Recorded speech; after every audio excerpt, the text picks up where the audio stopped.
Cinema প্রেমীরা কেমন আছেন? আশা করি ভালো আছেন। আমিও ভালো আছি। তো আমি এখন কথা বলবো যে সিনেমা নিয়ে। এই সিনেমাটার নাম হচ্ছে মহাবতার নারাসিমা, আর এটা হচ্ছে একটা অ্যানিমেটেড ফিল্ম। আর এই ফিল্মটা নির্মাণ হয়েছে হাম্বেল ফিল্মস প্রোডাকশন হাউসের হয়েছে, যে প্রোডাকশন হাউসের মাধ্যমে নির্মাণ হয়েছিল কেজিএফ। আর এর পাশাপাশি বর্তমান সময়ে কান্তারা, যে সিনেমাটা chapter Kantara the legend chapter 1 cinema নির্মাণ হয়েছে, ঠিক একই প্রোডাকশন হাউসের মাধ্যমে নির্মাণ হয়েছে এই মহাবতার নারাসিমা সিনেমাটা। এটা সিনেমা বলতেই হবে, তবে এটা হচ্ছে এনিমেটেড সিনেমা। ওকে। তো এই সিনেমার মধ্যে, এনিমেটেড সিনেমার মধ্যে একটা বিষয় আমার কাছে খুব বেশি ভালো লাগে, সেটা হচ্ছে যে বিষয়বস্তুগুলো বাস্তবে কোনো মানুষকে দিয়ে অভিনয় করালে যে বিষয়বস্তুগুলো আর কি খুব সুন্দরভাবে এক্সিকিউট করা পসিবল না, ঠিক সেই সব সিনেমা বা সেই সব গল্প খুব ভালোভাবে এনিমেটেডের মাধ্যমে এক্সিকিউট করা যায়। ওকে। আর এখানে হয়েছে তার ঠিক, মনে করেন যে কি বলবো, একদম পারফেক্ট ব্যবহার করেছে। এখানে যে গল্পটা দেখানো হয়েছে, এই গল্পটা হচ্ছে একটা মহিলা ইয়া করে, কি বলে, একটা সাধু সন্ন্যাসী যে রয়েছে, সে মনে করেন যে ধ্যানে মগ্ন থাকা অবস্থায় তাকে দিয়ে খারাপ কাজ করে, মানে সহবাসে লিপ্ত হয়ে যায়। যার প্রেক্ষাপটে তার সে গর্ভবতী হয় এবং তার দুটো সন্তান জন্ম নেয়।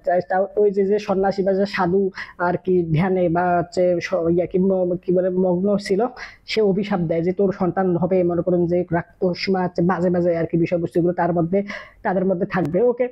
তো হয় তাই, তার মধ্যে মনে করো তাদের দুটো সন্তান হয়, ছেলে সন্তান। সেই সন্তানদের মাঝে খারাপ খারাপ বিষয়বস্তুগুলো তাদের মধ্যে রয়ে যায়।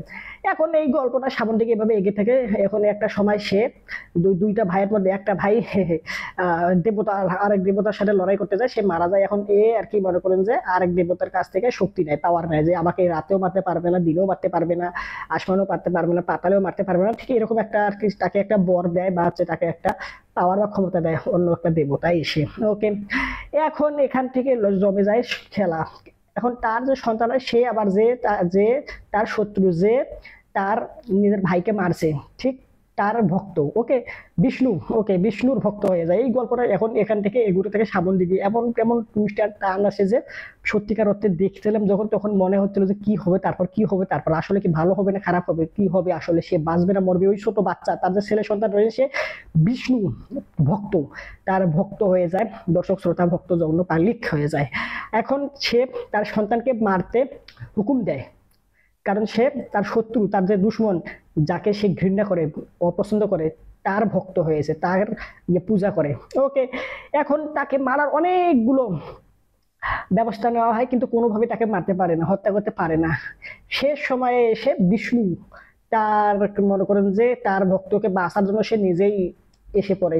এখন তাদের দুজনের মধ্যে লড়াই হয়। এই লড়াইয়ের মধ্যে কে জিতবে এটা জানতে হলে আপনাকে অবশ্যই সিনেমা দেখতে হবে। আর এখানে যে এনিমেটেড কাজ যে করা হয়েছে, এনিমেটেড কাজের মধ্যে মনে করেন যে এমনিতে নর্মাল যে সিনেমাগুলো রয়েছে, ওগুলো সিনেমার মধ্যে কিন্তু ভিএফএক্স, সিজিআই বা হচ্ছে গ্রাফিক্সের কাজে কিন্তু অনেক ঘাপলা থাকে, অনেকটা মনে করেন যে ভুল ত্রুটি থাকে। আর এনিমেটেড সিনেমার মধ্যে মনে করেন যে বিষয়বস্তুগুলো আরো বেশি পরিমাণে ভুল ভ্রান্তি হয়ে যাওয়ার পসিবিলিটি রয়েছে, কারণ পুরো সিনেমাটাই মনে করেন একটা এনিমেটেড। ওকে। এখানে কোনো মানুষ চরিত্রে নাই, সবাই হচ্ছে এনিমেটেড। আর এখানে মনে করেন ফুল ফিল ভাবে এক্সিকিউট অনেক সময় হয় না।